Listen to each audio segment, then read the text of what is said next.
Ma huwa ad-dhamir? Ano ang dhamir? Ang tinatawag na ad-dhamir huwa ismun jamidun mabniyun.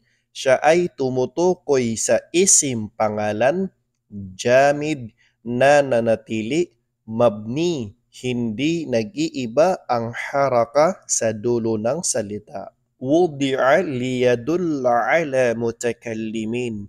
Nilagay ang dhamir para ito ay tumutukoy sa mutakallim, taong nagsasalita, aw mukhatabin o kaya tumutukoy sa kausap, aw ghaibin o kaya tumutukoy sa pinag-uusapan. Sa madaling salita, ang tinatawag na ad-dhamir, ito ay isim pangalan, jamid na nanatili, mabni hindi nag-iiba ang haraka sa dulo ng salita. At nilagay itong dhamir para ito ay tumutukoy sa mutakallim, taong nagsasalita, o kaya sa mukhatab, sa taong kausap, o kaya sa ghaib, sa taong pinag-uusapan.